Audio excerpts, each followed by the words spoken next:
नमस्कार दोस्तों, मैं अखिलेश कुमार अपने YouTube चैनल हिस्टोरिकल लाइफ पे आप लोगों का स्वागत करता हूं। हम लोगों का इतिहास वाला चैप्टर चल रहा है। प्राचीन इतिहास हम लोग देखेंगे तो बुरा पाषाण काल और मध्य पाषाण काल को हम लोग पढ़ चुके हैं। इसमें देखेंगे जो महत्वपूर्ण स्थल थे उसको हम लोग देख चुके हैं, इनकी विशेषताओं को देख चुके हैं और जो परिवर्तन यहाँ से होने लगे आगे चल के अब हम लोग और इसके परिवर्तन के बारे में जानेंगे।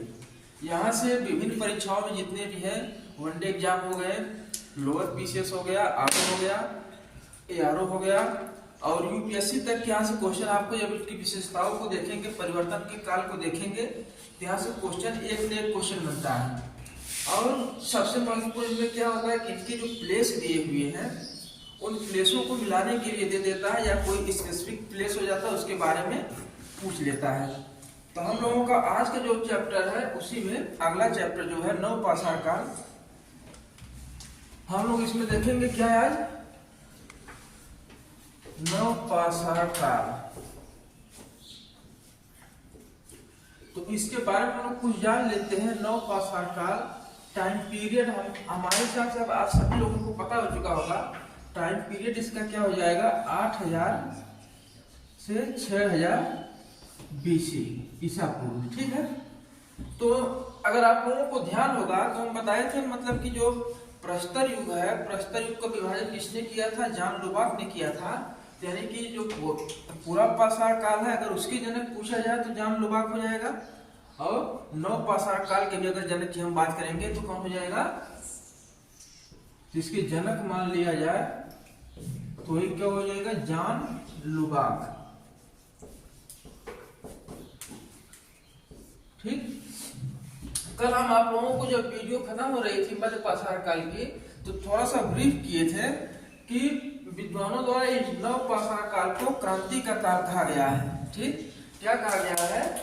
नव पाषाण काल को क्रांति का काल। तो इसको हम क्रांति का काल कह सकते हैं कि नहीं कह सकते हैं, ठीक। क्रांति का काल। तब प्रश्न यह उठता है कि इसको हम क्रांति का काल कहेंगे कि नहीं कहेंगे। क्रांति का अगर हम लोग अर्थ देखते हैं तो क्रांति का अर्थ आपका हो जाता है कि द्रुत परिवर्तन या तीव्र परिवर्तन। क्या हो जाएगा? द्रुत परिवर्तन या तीव्र परिवर्तन। तो इसको हम लोग समझते हैं। तो बहुत से विद्वान है जिसको क्या कहते हैं, मतलब कि ये जो नव पाषाण काल में जब मानव जो है खाद्य संस्कारी और खाद्य संग्रह से खाद्य उत्पादक की दिशा में आता है, ये परिवर्तन कृषि के क्षेत्र में होने से ही होता है। तो क्या इसको मतलब कि कह सकते हैं कि ये क्रांति का काल कहा जा सकता है। लेकिन उनका मानना है कि जो भी परिवर्तन होते हैं एकाएक कोई परिवर्तन नहीं होता। कुछ विद्वानों का कहना है कि कोई परिवर्तन जो होगा एकाएक परिवर्तन नहीं होगा, परिवर्तन की एक श्रृंखला चलेगी, परिवर्तन एक सही क्रम में धीरे धीरे बढ़ता हुआ जाएगा। तो ये लोग विद्वान कहते हैं कि इसको क्रांति का काल नहीं कहा जा सकता है। लेकिन एक विद्वान आपके कौन है? Garden child. क्रांति का काल इन्होंने क्या कहा? गार्डन, एक पूछा हुआ प्रश्न है, गार्डन चाइल्ड। ये क्या कहते हैं? इनका जो अपना तर्क है क्रांति का काल कहते हैं कि गार्डन चाइल्ड के अनुसार नव पाषाण काल क्रांति का काल है। तो कैसे कहते हैं क्रांति का काल? ये कहते हैं कि जो 5 लाख से हम लोग देखेंगे तो मतलब कि 10,000 ईसा बीसी तक, यानी कि लगभग कहते हैं कि सीधा सीधा मान लीजिए जो परिवर्तन 5 लाख सालों में नहीं हुए वो परिवर्तन 2 से 3 सालों में हो गया। तो इसको क्या कहेंगे? द्रुत परिवर्तन हुआ कि नहीं हुआ? इनका कहना है कि जो परिवर्तन 450 सालों में नहीं हुआ, 480 सालों में नहीं हुआ और उसका परिवर्तन अगर देखेंगे तो इसमें 2000 से 3000 के बीच में सब परिवर्तन देखने को मिलेंगे। तो इनके अनुसार जो है नव पाषाण काल क्रांति का काल हो जाता है। अगर पूछ लिया जाए नव पाषाण काल को क्रांति का काल किसने कहा, तो उत्तर हो जाएगा आपका गार्डन चाइल्ड, ठीक।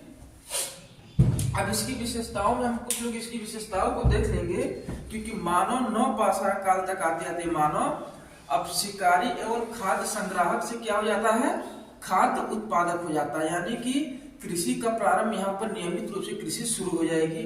मध्य पाषाण काल में देखेंगे तो जैसे जंगली गेहूं के साक्ष्य मिलते हैं, और देखेंगे तो ये लोग अस्थायी निवास का विकास हो जाता है। जब अस्थायी निवास का विकास होगा तो जो मानव है एक स्थान से दूसरे स्थान तक जाएंगे नहीं, एक निश्चित एरिया में ही रहेंगे, तो वहां पर वो पशुपालन भी कर सकते हैं, कृषि भी कर सकते हैं। तो अस्थायी निवास के कारण एक कृषि के क्षेत्र में भी परिवर्तन हम लोग देखेंगे। तो आइए इसका हम लोग दूसरा पॉइंट विशेषता देख लेते हैं कुछ। और एक चीज और यहाँ पर देखेंगे, जैसे कृषि हो गया, पशुपालन हो गया और मानव। तो कृषि कहाँ पर होगी? भूमि पर होगी। करने वाला कौन है? मानव। और जो पशुपालन है उसका खेती में प्रयोग भी लोग करेंगे। अभी हम लोग देखेंगे, बाद में आगे देखेंगे, तो यहाँ पर देवी की पूजा की जाएगी नवपाषाण काल में। सांड की पूजा की जाएगी, क्योंकि सांड जो होता था इसको मतलब कृषि के उत्पादन में उसका महत्वपूर्ण योगदान था। ताकि इसके कुछ परिवर्तनों को देख लेते हैं। तो सीधा सीधा हम लोग देखेंगे, यहाँ पर लिखेंगे, क्या करेंगे, मेन विशेषता पिछले हम लोग देखे क्या था? शिकारी और मानव, वही आखेटक और खाद्य संग्राहक था ना। अब नवपाषाण काल में हम लोग देखेंगे तो मानव क्या हो जाएगा? मानव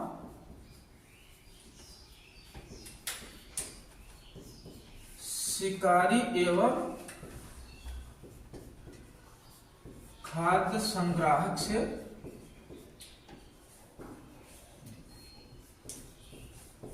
क्या हो जाएगा? खाद्य उत्पादक।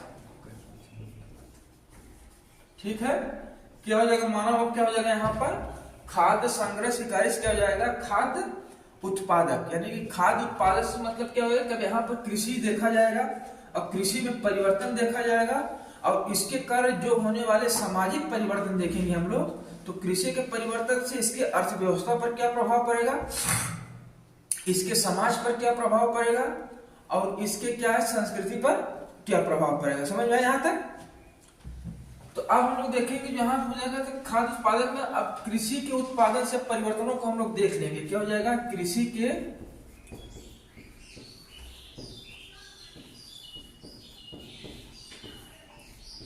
उत्पादन से होने वाले परिवर्तन। ठीक है, इसको आप अगर एक चाहेंगे तो यहाँ पर आप लोग इसका सामाजिक जीवन हेडिंग भी ऊपर डाल लीजिएगा आप लोग, क्योंकि एक सामाजिक परिवर्तन में ही सब आ जाएगा। तो यहाँ पहली हेडिंग आप लोग डाल लीजिएगा, क्या? सामाजिक परिवर्तन। ठीक है, तो कृषि के उत्पादन से समाज में क्या क्या मतलब कि परिवर्तन आएगा? तो सबसे पहले तो कृषि आप जहां करेंगे तो रहना तो जरूरी है, तो क्या आपको निकल जाएगा वहां से? अस्थायी निवास। ठीक, तो यहां पर क्या हो जाएगा? अस्थायी निवास। जब मनुष्यों का अस्थायी निवास यहाँ पर होने लगा, तब बेसिक सी बात है, जब लोगों का एक क्षेत्र में निवास होने लगेगा तो उससे क्या होगा? किसका विकास होगा? गांव का विकास होगा। नहीं तो गांव का विकास, मान लीजिए कि एक पर्टिकुलर एरिया है, ठीक, मान लीजिए कि कोई एक यहाँ पर आदमी बस गया, ऐसे ऐसे कई जगह बस गए, तो आप देखेंगे कि ये जो पूरा एक निश्चित क्षेत्र हो गया, यहाँ पर क्या होगा? इन क्षेत्रों में जो भी होते थे लोग, जितने बस जाते थे, उसको क्या कहा जाता था? कि गांव का विकास हो गया। तो अस्थायी निवास के कारण हम लोग देखेंगे क्या कि नवपाषाण काल में, आप लोग ऐसे लिख लीजिएगा, नवपाषाण काल में गांव का विकास पाया जाता है। ठीक, तो गांव का विकास हम लोग देखने को पाएंगे। ठीक है, तो गांव का अगर विकास हो रहा है तो जो लोग उसमें है, जितने भी मनुष्य हैं, मानव है, आदमी है, तो उनके अंदर भाईचारे की भावना पैदा होगी कि नहीं होगी? मान लीजिए कि आप गांव में, हम आपसे परिचित नहीं हैं, तो पहले जाएंगे तो आपसे हम बात करेंगे, तो हाल चाल होगा, फिर दोस्ती होगी कि नहीं होगी? तो क्या होगा कि सामुदायिक भावना के लोगों के अंदर विकास होगा। सामुदायिक भावना का मतलब कि एक दूसरे को समझेंगे, उनके भावनाओं का सम्मान करेंगे, मिलेंगे जुलेंगे, दोस्ती करेंगे, ध्यान से क्या होगा, तीसरा पॉइंट निकल के क्या आ जाएगा यहाँ पर, सामुदायिक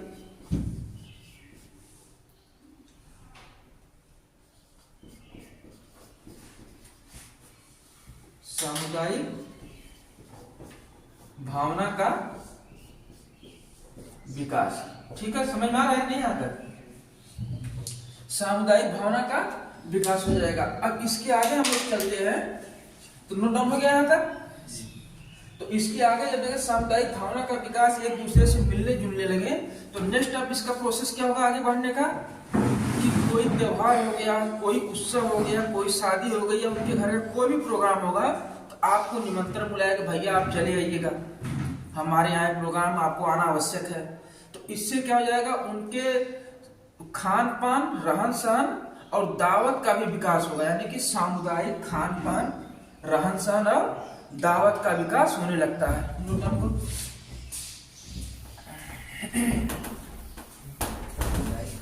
अगला पॉइंट क्या हो जाएगा,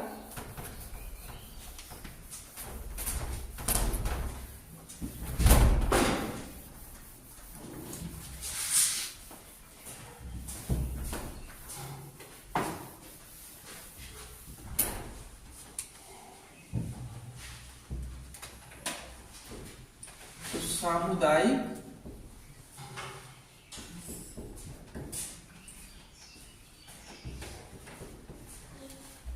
खान पान, रहन सहन व दावत की भावना का विकास। अब कोई भी समाज अगर आप देखते हैं, तो किसी भी समाज में हमेशा लोग सुखी शांति से रहेंगे नहीं। उनके अंदर मतभेद पैदा होगा, लड़ाई झगड़ा होगा, होगा कि नहीं, ये तो स्वाभाविक बात है कि मनुष्य एक जगह एक बिना लड़ाई झगड़े के रह ही नहीं सकता है। ठीक, तो यहाँ सब क्या होंगे, यहाँ की अगर विद्रोह कहा जाए तो विद्रोह इसको नहीं कर सकते हैं, क्या मतलब कि आपसी मतभेद की भावना का विकास होगा, लड़ाई झगड़े की भावना का विकास होगा। अगर विद्रोह किसको कहते हैं, विद्रोह एक बड़े क्षेत्र में होता है, लेकिन लड़ाई झगड़ा छोटे छोटे क्षेत्रों में हो जाते हैं। ठीक, तो नेक्स्ट पॉइंट इसमें आपका क्या हो जाएगा,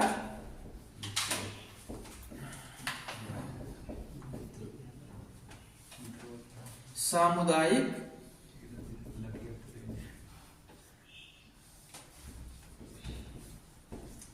मतभेद व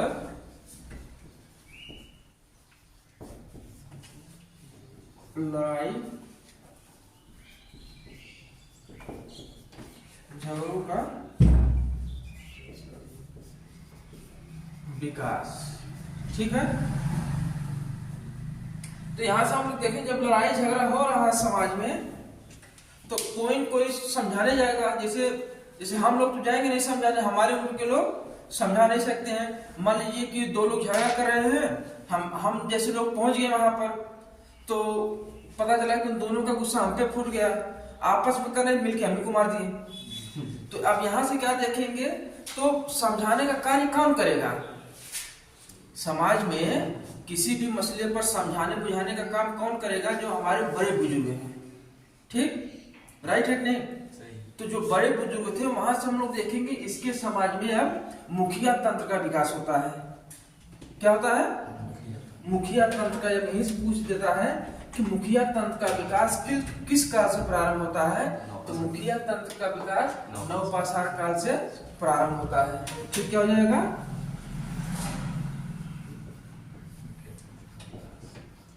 मुखिया तंत्र का विकास। ठीक, यहां तक तो राइट हो गया। सामाजिक जीवन हम लोग देख लिए, और उनके सामाजिक जीवन हम लोग देखेंगे कृषि के विकास से खान पान में लोगों का मतलब कि खाना पीना भी बढ़िया मिलने लगा, तो इनके क्या हो जाते हैं कि जीवन प्रत्याशा में भी वृद्धि होने लगती है।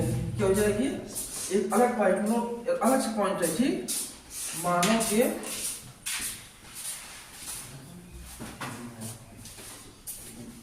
जीवन प्रत्याशा क्या हो जाएगी, वृद्धि होने लगती है।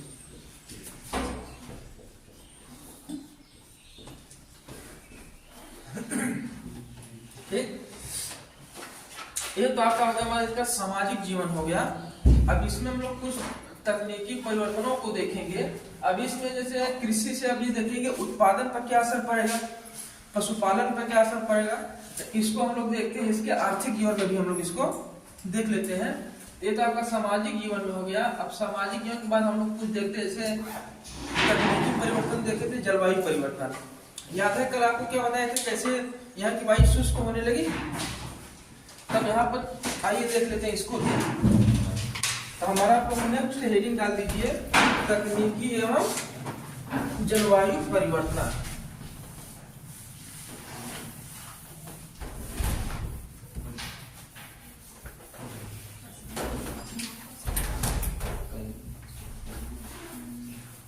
मध्य पाषाण काल में आप लोगों को कैसे पत्थरों के औजार मिलते थे, किसी को याद है?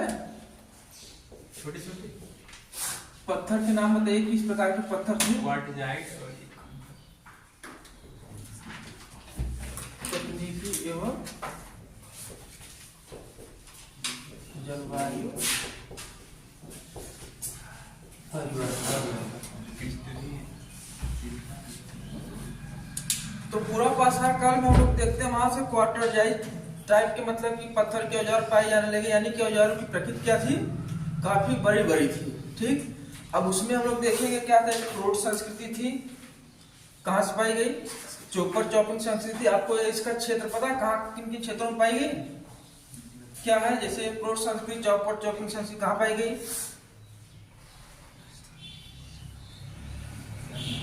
ठीक, ये पूरा आप देखेंगे इधर पश्चिम वाला क्षेत्र जो पाकिस्तान सटा हुआ क्षेत्र है, इन्हीं किनारों पर आप लोग ध्यान कर लीजिएगा। जैसे सोहन घाटी हुई पाकिस्तान वाले में, इधर राजस्थान आपका हो गया, गुजरात हो गया, यही सब क्षेत्र होते हैं। अब फिर देखेंगे ब्लेड संस्कृति देखेंगे, उसके बाद हम लोग क्या देखेंगे, क्रोट संस्कृति, चोपर चॉपिंग, ब्लेड और फलक संस्कृति। ये तो आपको पूरा पाषाण काल में मिल जाती है। फिर अब मध्य पाषाण काल में जब हम लोग आएंगे तो वहां पर देखेंगे मतलब कि लघु उपकरणों का विकास हो जाता है, पत्थरों की प्रकृति बदलने लगती है, जलवायु शुष्क होने लगती है, तापमान बढ़ने लगता है। तो वहां पर देखेंगे क्वार्टरजाइट पत्थर मिलेंगे आप लोगों को। फिर उसके बाद क्या मिलेगा, जस्पर मिलेगा, स्फटिक मिलेगा, गुड़ क्रिस्टलिन मिलेगा और आपको चकमक मिलेगा, इन सब पत्थरों का। अब यहाँ पर हम देखेंगे नव पाषाण काल में यहाँ पर आपको पालिशदार उपकरण मिलने लगेंगे। कैसे? जलवायु परिवर्तन से यहाँ पर आपको पालिशदार उपकरण। अब देखिए यहाँ से भी क्वेश्चन बन सकता है, पूछेगा पूरा पाषाण काल में कैसे, पूरा पाषाण काल में कैसे उपकरण थे, तो काफी बड़े बड़े होते थे। और मध्य पाषाण काल में कैसे उपकरण पाए जाने लगे, काफी लघु उपकरण पाए जाने लगे। और यही पूछेगा नव पाषाण काल में कैसे उपकरण पाए जाने लगे, तो आपको पालिशदार उपकरण। अब पालिशदार उपकरण से संबंध कैसे है कि पहले क्या होता था कि पत्थर से पत्थर पर मार्ग बनाए जाने लगे। अब लेकिन यहाँ पर देखेंगे नव पाषाण काल में ये पत्थर को पत्थर से घिस कर बनाया जाने लगा। पत्थर ले लेते थे, इसको घिसना करते थे, इसमें दोनों तरफ से धार बना लेते थे। और इसमें देखें इन उपकरणों में देखेंगे तो इसमें आ जाएगा कैसे, खंती आ जाएगा और फावड़ा। और वो सब तो उपकरण थे, लेकिन इसमें दो नए उपकरण जुड़ जाएंगे आपको, कौन से, खंती और फावड़ा। और इसका हम लोग प्रयोग देखेंगे जहां, तो खेती करने में इसका प्रयोग किया जाने लगा। ठीक है, ये आपका मतलब कि जलवायु परिवर्तन हो गया और तकनीकी परिवर्तन हो गया। अब इसके हम आर्थिक क्षेत्र पर थोड़ा सा देख लेते हैं, इसका हम विशेषताओं को देखते हैं। और जो कल इसकी जो क्लास होगी इसमें आप देखेंगे प्लेस बहुत महत्वपूर्ण हो जाएंगे। जैसे बुर्ज होम हो जाएगा आपका, यहाँ से मतलब कि एक तो पूछता कि गत निवास मिलेगा, और कुत्ते के साथ मानव के दफनाने का भी साक्ष्य कहाँ से मिलेगा आपको, बुर्ज होम से मिल जाएगा। कृषि के साक्ष्य कहाँ से पाए जाएंगे, तो मेहरगढ़ हो गया। लेकिन ऑप्शन लगा वहां पर आधुनिक खोज के अनुसार जो हो गया है, और लहुरा देव हो गया जो उत्तर प्रदेश में है। लेकिन मेहरगढ़ और लहुरा देव ऑप्शन में रहेगा तो उसमें हम लोग क्या लहुरा देव को ही प्राथमिकता लेंगे। अगर नहीं है तो दोनों से एक ही पूछता, दोनों एक साथ नहीं देगा, अस्थायी निवास की पूछ देगा। बिहार में एक आपको मिलेगा मतलब कि चिरान नामक स्थान, मतलब देखें कि हड्डी के उपकरण पाए जाते हैं, तो उस क्वेश्चन मतलब कि उसके स्थानों से ही बनेगा। लेकिन अगर मान लीजिए कि स्टेटमेंट में आ जाए, विशेषता भी पूछ दे, तो आप लोग उसको जानते रहिए। और इसका जो हम लोग कराएंगे स्थल को कल मैप के द्वारा करवा देंगे। आप लोग आउटलाइन मैप या अपने कॉपी पर ही मैप बना के लाइएगा। अगर नहीं आउटलाइन मैप ले सकते हैं तो इसी जहाँ एक खत्म होगा इसी के बाद आप लोग कॉपी पर अपने मैप बना लीजिएगा, जिससे उसको फिर फिलअप करने में आप लोगों को आसानी हो जाए। ठीक, आइए इसके आर्थिक जीवन को हम लोग देखते हैं। तो नई हेडिंग डाल लीजिए आप, क्या? आर्थिक जीवन।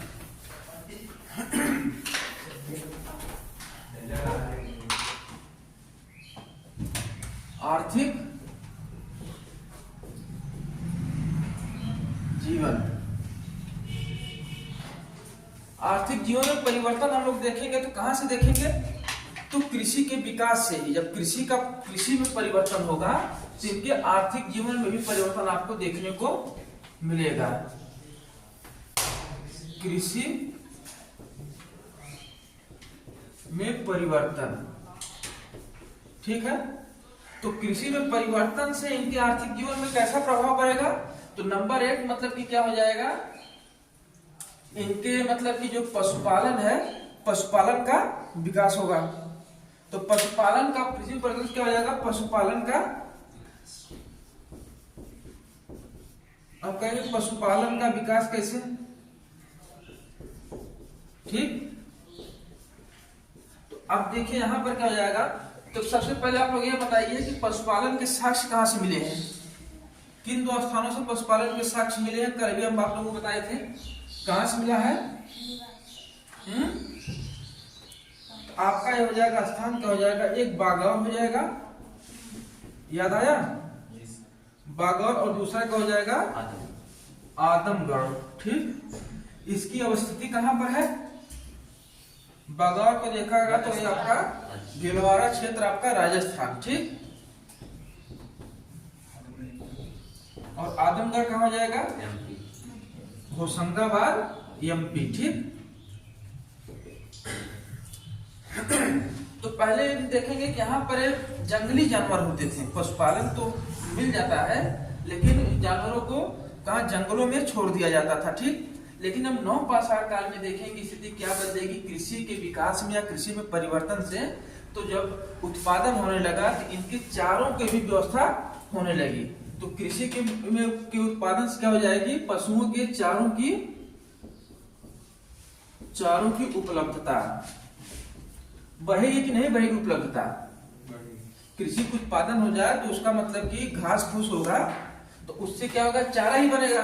तो पशुओं, मानव और भूमि के बीच में एक तीसरा संबंध स्थापित होता है। जैसे समझने का प्रयास करिए। यहाँ पर मान लीजिए ये मानव हो गया, ठीक, और इधर हम ले लेते हैं, क्या लेते हैं? भूमि ले लेते हैं, और इधर क्या ले लेते हैं? पशु। तो क्या करेंगे? अब मानव पशुओं को पकड़ के बांधने लगा। ठीक, तो पहले इन लोगों की जो क्रॉस ब्रीडिंग होती थी, इनका जो प्रजनन होता था पशुओं का, ये तो जंगल में आपस में कर लेते थे। लेकिन अब यहाँ के पशुओं के लोग पालने लगे, बांधने लगे, तो इनका क्रॉस ब्रीडिंग जो हो गया ये खुद करवाने लगे। और ये भूमि हो गई, कृषि के उत्पादन से इनके चारे की व्यवस्था होने लगी। और जब शिकार के लिए भी इनको बहुत ज्यादा दूर जाने लगे, जब पशुओं को पालने लगे, इन पशुओं को ये लोग मतलब कि भोजन के रूप में भी यूज करने लगे। और कृषि का भी क्षेत्र आ गया। और इस समय हम लोग देखेंगे आग का भी विकास हो जाता है, प्रयोग जानने लगते हैं लोग, तो पके हुए भोजन का भी यहाँ पर प्रयोग करने लगते हैं। ठीक है, अब इसका नेक्स्ट पॉइंट हम लोग देखते हैं।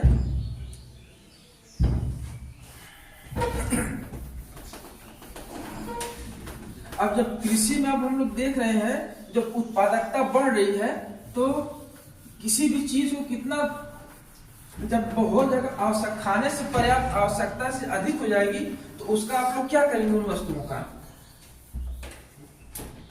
उत्पादन में वृद्धि से, अगर किसी चीज गेहूं का उत्पादन आपके घर ज्यादा हो जा रहा है तो उसको क्या करेंगे? फिर बेचेंगे, तो खाने भर के लिए रखेंगे, उसके बाद जो एक्स्ट्रा बच रहा है उसको बेच देंगे। तो यहाँ पर कृषि के विकास से हम लोग देखेंगे तो क्या मिल जाएगा? व्यापार को प्रोत्साहन या बढ़ावा। ठीक है, क्लियर है? तब ये व्यापार अभी लोग जैसे कहेंगे किन क्षेत्रों में करते थे, बहुत ज्यादा क्षेत्रों का तो हम लोगों को ज्ञान नहीं मिलता है तो गांव का, लेकिन आप लोग विकास देखे ना, गांव का विकास, जगह जगह गांव का विकास होता था।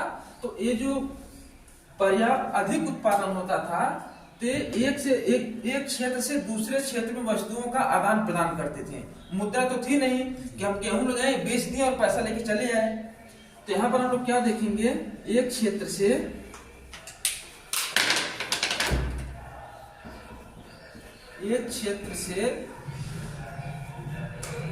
दूसरे क्षेत्र में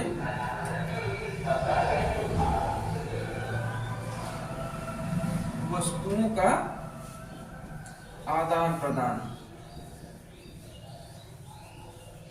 ठीक है, तो अब इसको कुछ प्रणाली कहेंगे ना, मतलब कि कौन सी प्रणाली विकसित हुई, तो इसी को हम लोग क्या कहते हैं, जो वस्तुओं का आदान प्रदान हो रहा है, इस क्या वस्तु विनिमय। हाँ, वस्तु विनिमय प्रणाली।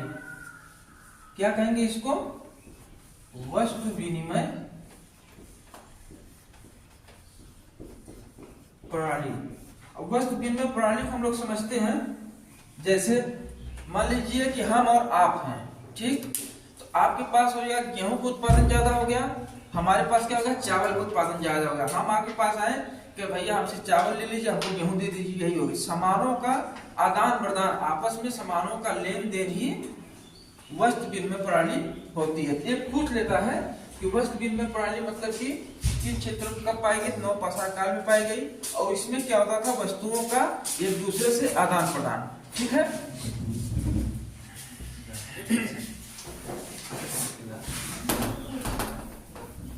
अब इसका नेक्स्ट पॉइंट हम लोग देखते हैं। नेक्स्ट पॉइंट में देखेंगे इसका जो कृषि का जो विस्तार था, इस पर लेके विद्वानों में कुछ मतभेद हो जाता है। इसके 4 क्षेत्रों के बारे में हम लोग देखेंगे कि कृषि का विकास किन क्षेत्रों में हुआ। ठीक है,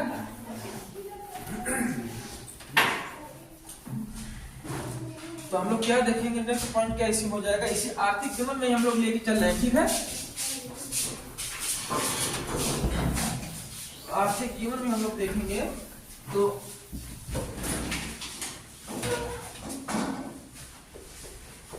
इसमें देखेंगे कृषि का विकास। कृषि हो रही है तो एक तो मतलब कोई स्थान तो होगा जहां से कृषि शुरू हुई है। ठीक, तो ऐसे स्थानों को हम लोग चिन्हित करेंगे यहाँ पर। तो विद्वानों ने या इतिहासकारों ने इसकी 4 क्षेत्रों की चर्चा करते हैं, और 4 क्षेत्र हम लोग देख लेते हैं इसके।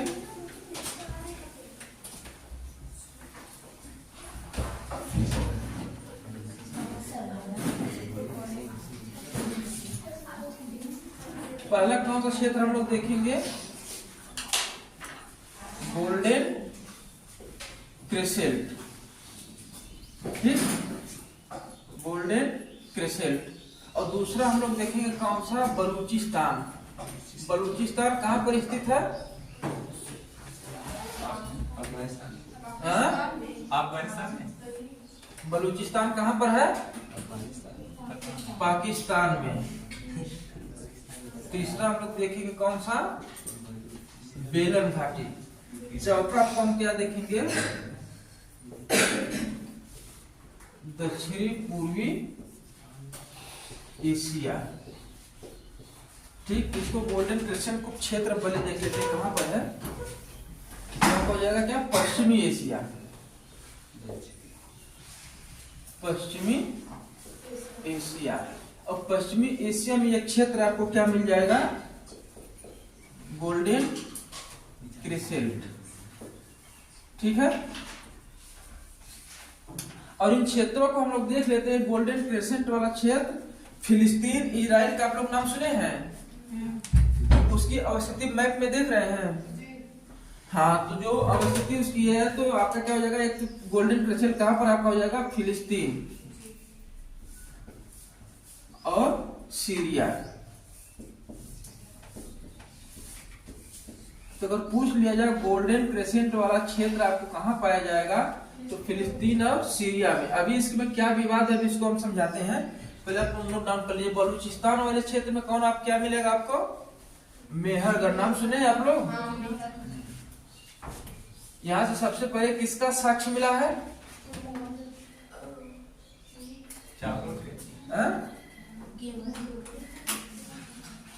कृषि के सबसे पहला साक्ष्य कहां से पाया गया, मेहरगढ़।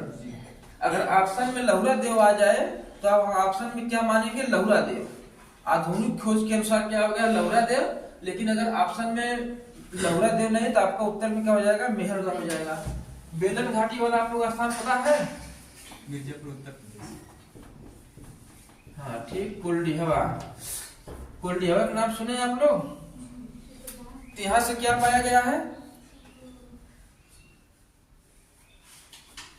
चावल के प्राचीनतम साक्ष्य। ठीक, और ये आपका क्या हो जाता है, थाईलैंड। दक्षिण यहाँ से नहीं देखेंगे। अब यहाँ पर विवाद क्या उत्पन्न होता है कि इतिहासकार कहते हैं कि मतलब कि जो विदेशी इतिहासकार थे उनका कहना है कि जो कृषि का मतलब साक्ष्य हम लोग देखेंगे, कृषि का प्रारंभ देखेंगे कि दक्षिण पूर्व से गोल्डन क्रेसेंट वाले क्षेत्र से शुरू होता है और यहाँ से कृषि स्थानांतरित होते होते इस वाले पाकिस्तान है कि इसमें भारत का ही क्षेत्र था, तो इस वाले क्षेत्र में आती है। लेकिन क्या ये संभव है कि इतना दूरी से और इतनी जल्दी कृषि का स्थानांतरण संभव हो सकता है? नहीं हो सकता। इसके लिए हम लोग क्या करेंगे, देखेंगे कि जो विद्वान कहते हैं, इंडियन जो विद्वान होते हैं, भारतीय विद्वान या एशिया वाले विद्वान जो होते हैं, ये कहते हैं कि दक्षिण पश्चिमी एशिया से कृषि का स्थानांतरण भारतीय उपमहाद्वीप में इतना जल्दी आना असंभव है। अगर यहाँ पर कृषि का मतलब कि विकास होता है, कृषि का प्रारंभ है, तो कुछ तो प्रमाण हमको दीजिए कि हम माने कि मतलब कि कृषि यहीं से प्रारंभ हुई। तो जैसे हम लोग देखेंगे यहाँ जंगली अनाजों के प्रमाण मिल जाते हैं मध्य पाषाण काल में ही। ठीक, जौ के हो गया, गेहूं के हो गए, अंगूर, खजूर, इन सब के प्रमाण नव पाषाण काल में मिलने लगते हैं। लेकिन यहाँ भी तो कुछ ऐसा टाइम पीरियड होना चाहिए कि प्रमाण मिले कि यहाँ कृषि प्रारंभ हुई। तो इस वाले जो थ्योरी बनती है विदेशी इतिहासकारों की कि कृषि का प्रारंभ अगर माना जाए तो पश्चिम एशिया से ही माना जाए, ये पूरा खारिज हो जाती है। तो इसका क्षेत्र क्या मान लिया जाता है, आपका मेहरगढ़ वाला क्षेत्र मान लिया जाता है। ठीक, अब मेहरगढ़ में देखेंगे तो सबसे पहले किन किन अनाजों को पाया जाता है, तो क्या हो जाएगा, आपको जौ मिल जाएगा, गेहूं मिलेगा, अंगूर मिलेगा और खजूर। ये सबसे पहले पाए गए। बाद में यहाँ मसूर भी मिलेगा, चना भी मिलेगा, ये सब मिलेंगे। लेकिन सबसे पहले और इम्पोर्टेंट आपको यही आप लोग याद रखिएगा, क्या, जौ। अगर ऑप्शन में नहीं है तो क्या आ जाएगा, गेहूं। ठीक, और यहाँ से हम लोग देखेंगे मेहरगढ़ से ही पशुपालन के भी साक्ष्य मिलने लगते हैं, जो नियमित रूप से पशुपालन हो जाता है। तो सबसे पहले पशुपालन का साथ तो आपको बागौर और आदमगढ़ से मिलेगा, लेकिन नियमित रूप से जो पाया जाने लगेगा यहाँ से मिल जाएगा, क्या आ जाएगा, पशुपालन के साक्ष्य। अब पशुपालन में अगर हम लोग देखेंगे तो क्या पाया गया, सबसे पहले यहाँ पर देखेंगे, यहाँ पर भेड़ बकरी, मेहरगढ़ में क्या मिलता है, भेड़ मिल जाएगा, बकरी मिल जाएगा और मवेशी पशु। तो मवेशी पशु में अगर हम लोग देखेंगे यहाँ से आपको पालतू भैंस मिल जाएगी। ठीक है, अब हम लोग चलते हैं बेलन घाटी वाले क्षेत्र में। बेलन घाटी मिर्जापुर उत्तर प्रदेश। ठीक, मिर्जापुर, प्रतापगढ़, इलाहाबाद, इस तीनों क्षेत्रों को मिला के बेलन घाटी का मिलता था। तो कोल्डिहवा से हम लोग क्या देखेंगे, तो आपको यहाँ से चावल के साक्ष्य मिलते हैं। प्रश्न जो बनता है इसमें कहता है कि चावल के प्राचीनतम साक्ष्य किस स्थान से मिलेंगे। ऑप्शन में आपको कोल्डिहवा नामक स्थान, वहां पर 4 ऑप्शन में से एक ऑप्शन पेपर में दिख जाएगा। ठीक, तो कोल्डिहवा से आपको क्या मिला, चावल के प्राचीनतम साक्ष्य मिल गए हैं।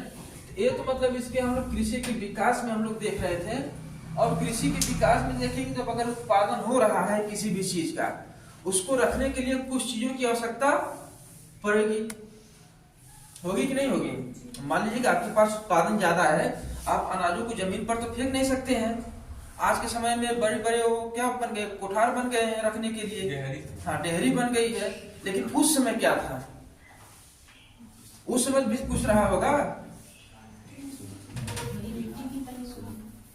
तो उस समय क्या होता था, अन्न कोठार बनाए गए थे, धान्य कोठार बनाए गए थे। किसके बनते थे, मिट्टी के बनते थे। तो उनको हम क्या कहेंगे, मृदभान, क्या कहेंगे? हस्त निर्मित। अब आपसे पूछ लेते हैं, हस्त निर्मित मृदभान कहाँ से प्राप्त हुआ? कल पढ़ाए थे आप लोगों को। विश्व प्रसिद्ध हस्त निर्मित मृदभान कहाँ से प्राप्त हुए हैं? लग्ना से कहाँ मिलेगा? विश्व प्रसिद्ध हस्त निर्मित कह रहा हूं, चौपानी मांडो। देखिए कल में लिखवाया था, है कि नहीं? चौपानी मांडो। तो कृषि के उत्पादन में वृद्धि से अब हम लोग देखेंगे क्या यहाँ पर मिल जाएगा? मृदभांडों का विकास। रिवीजन करके आप लोग नहीं आए हैं ना? मृदभांडों का विकास। अब इसमें हम देखेंगे तो क्या हो जाएगा? धान्य कुठार। और इसको देख लेंगे कहां से प्राप्त हुए हैं ये सब, तो आपको चौपानी मांडो। ठीक है, यहां तक तो आप लोगों का इसका आर्थिक क्षेत्र में विकास होने लगता है। और एक चीज और यहाँ पर हम लोग देख लेंगे कि रोमिला थापर इतिहासकार, आधुनिक इतिहासकार है। कौन है वो? रोमिला थापर। नाम आप लोग सुने हैं रोमिला थापर का?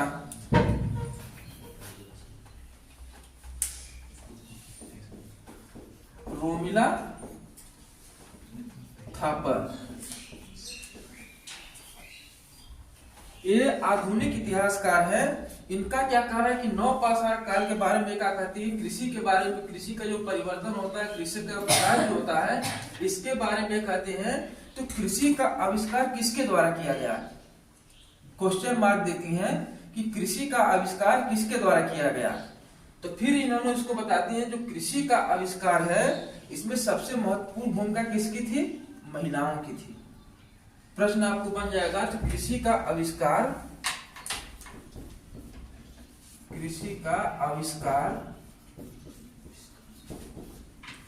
किसको माला? मुख्य किसको माला? महिलाओं द्वारा। तो आप लोग लिख लीजिए रोमिला थापर के द्वारा कृषि के आविष्कार में महिलाओं की सबसे महत्वपूर्ण भूमिका थी। ठीक, महिलाओं द्वारा। तो अब ये कहते हैं कि इस समय नवपाषाण काल में देखेंगे तो महिलाओं की स्थिति बेहतर थी।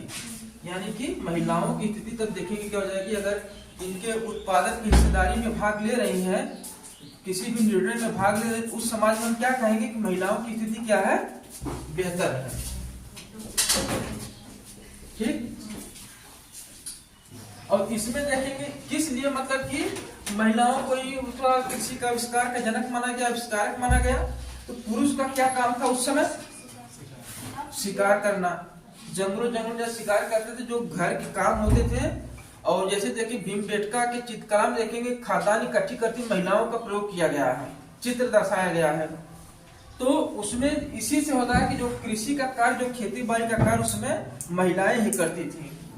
ठीक, आप लोगों के आर्थिक विकास में लोग देखते हैं लगभग हम लोगों का इसमें समाप्त हो चुका है। अब इसके सांस्कृतिक जीवन को कुछ देख लेते हैं, उसके बाद हम लोगों का इस चैप्टर नवपाषाण काल भी खत्म हो जाएगा।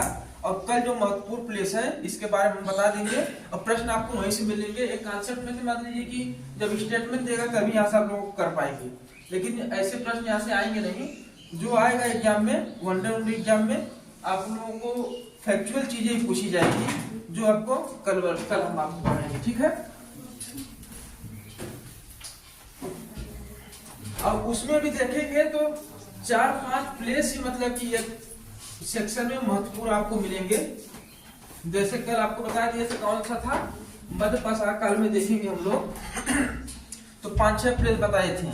जैसे पहला क्या था आपका आदमगढ़ बागौर, तीसरा उसमें क्या जाएगा भीमबेटका, और यूपी वाले क्षेत्र में देखेंगे तो चौपानी मांडो, महादहा, दमदमा, सराय नाहर राय।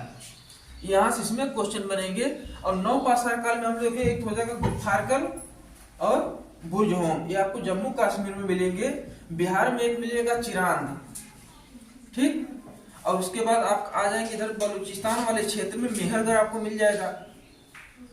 और इधर गुजरात वाले क्षेत्र में आएंगे तो इधर से मतलब प्रश्न नहीं बनेंगे। मेहरगढ़, बुर्जहोम, गुफारकल और आप क्या बताएं, ये आपका आदमगढ़ इसमें भी आ जाएगा नियमित रूप से। कृषि हो गया कुलडियावा, लहुरादेव उत्तर प्रदेश में। क्वेश्चन आप लोग जब भी उठा के प्रीवियस ईयर देखिए, यहीं से ही प्रश्न बने हुए हैं आप लोगों के, ठीक। और मैप आप लोग बना लिया करिए अपने कॉपी पर, या मतलब एक मैप ले लीजिए। मैं 2 दिन से बोल रहा हूँ, अब कल जब आइएगा तो आप कॉपी पे इसी के आगे मैप बना के आइएगा। सांस्कृतिक विकास,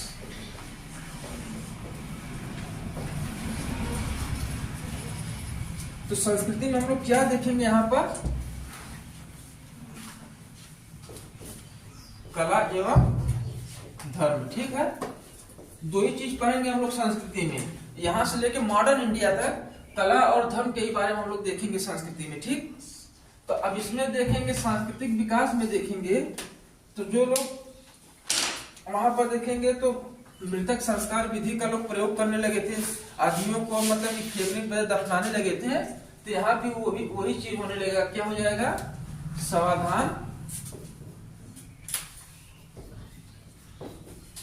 समाधान विधि का विकास। आप इसको लोग लिख लीजिए, मृतक संस्कार विधि का भी विकास लिख सकते हैं, ठीक है।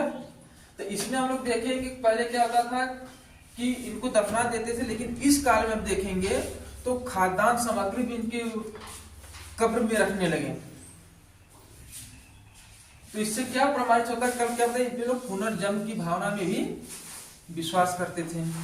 भाई जो आदमी मर गया, उसके जो कपड़े हो गए, जो औजार हो गया, या उसका जो प्रिय होता था, जैसे गुफारकल, बुर्जहोम में देखेंगे आदमी के साथ कुत्ते के दफनाए जाने के प्रमाण मिलते हैं ना। तो इसमें क्या होता था कि जो आवश्यकता की वस्तुएं थी उनके साथ उनको भी दफना दिया जाता था, ठीक। अब यहाँ पर देखेंगे एक लोग देवी की पूजा करते थे।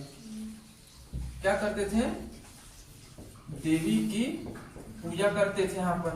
तो इससे क्या होता है कि इनको क्या मानते, उत्पादन की देवी मानते थे।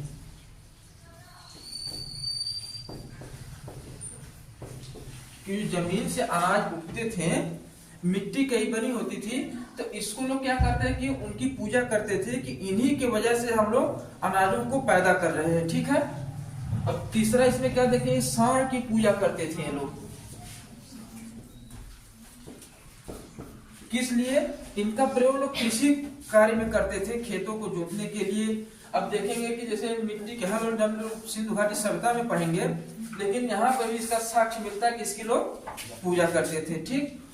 अब इसका लास्ट पॉइंट आपका हो जाता है क्या, चित्रकला।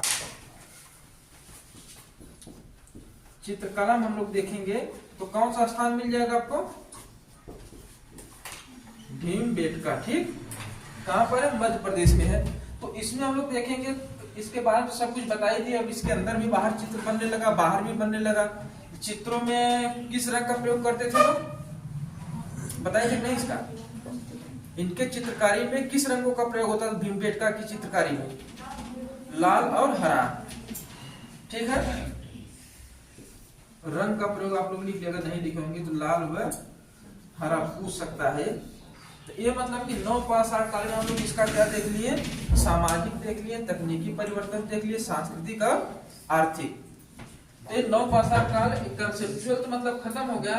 अब कल हम लोग क्या करेंगे, इसके बारे में मैप के द्वारा इसके जो महत्वपूर्ण प्लेस हैं, स्थल हैं, और उन स्थानों की विशेषता क्या है उसके बारे में हम लोग पढ़ेंगे, ठीक है। धन्यवाद दोस्तों, नमस्कार।